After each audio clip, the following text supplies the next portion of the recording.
സാധാരണക്കാർക്ക് വൻ ആശ്വാസമായി കേന്ദ്ര ധനമന്ത്രി നിർമ്മല സീതാരാമൻ ഇത്തവണയും ബജറ്റ് അവതരിപ്പിക്കും. കഴിഞ്ഞ വർഷത്തേതുപോലെ ഇക്കുറിയും സമാനമായ ആശ്വാസം പ്രതീക്ഷിക്കാമെന്നാണ് സാമ്പത്തിക നിരീക്ഷകർ പറയുന്നത്.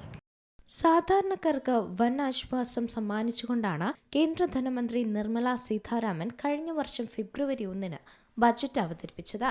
12.75 ലക്ഷം രൂപ വരെ വാർഷിക വരുമാനമുള്ളവരെ ആദായ നികുതി അടയ്ക്കുന്നതിൽ നിന്ന് ഒഴിവാക്കിയതിലൂടെ രാജ്യത്തെ ഇടത്തരം വരുമാനക്കാർക്ക് വലിയ സാമ്പത്തിക നേട്ടം തന്നെ ഉറപ്പാക്കാൻ നിർമ്മലയ്ക്ക് കഴിഞ്ഞിരുന്നു. കഴിഞ്ഞ ബജറ്റ് വൻ നേട്ടം നൽകിയതുകൊണ്ട് ഇക്കുറിയും സമാനമായ ആശ്വാസം പ്രതീക്ഷിക്കാമോ എന്ന ഒരു ചോദ്യമുണ്ട്. ഇല്ലെന്ന് പറയുന്ന സാമ്പത്തിക നിരീക്ഷകരും കൂടെയുണ്ട്.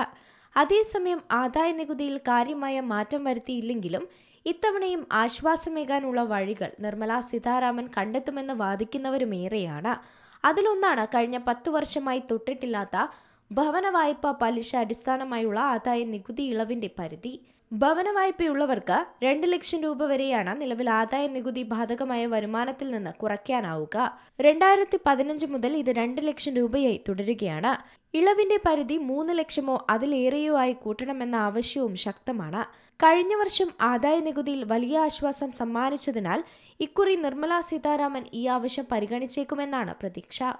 നിലവിൽ ഭവന പദ്ധതികളുടെ വിലയും വായ്പാ തുകയും 10 വർഷം മുൻപത്തേതിനെ അപേക്ഷിച്ച് കുത്തനെ കൂടിയതുകൊണ്ട് 2 ലക്ഷം രൂപ എന്ന പരിധി ഏറെക്കുറെ അപ്രസക്തമായെന്ന് സാമ്പത്തിക വിദഗ്ധർ പറയുന്നു. പരിധി 5 ലക്ഷം രൂപയെങ്കിലും ആക്കണമെന്നാണ് ആവശ്യം. നേരത്തെ ആദ്യമായി വീട് വാങ്ങുന്നവർക്ക് വാങ്ങൽ തുക ആകെ 45 ലക്ഷം രൂപയ്ക്ക് താഴെയാണെങ്കിൽ ആദായ നികുതി ബാധകമായ വരുമാനത്തിൽ നിന്ന് അധികമായി 1.5 ലക്ഷം രൂപ കൂടി കിഴിക്കാനുള്ള ആനുകൂല്യം അനുവദിച്ചിരുന്നു. ഈ ഇളവ് 2022 അവസാനിച്ചു.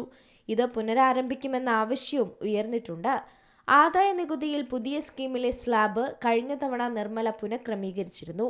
വാർഷിക വരുമാനം 24 ലക്ഷം രൂപ കടന്നാൽ 30% നികുതി. ഇവിടെ പുതിയൊരു സ്ലാബ് കൂടിയെങ്കിലും കൊണ്ടുവരണമെന്ന ആവശ്യവും ചിലർ ഉന്നയിക്കുന്നുണ്ട്.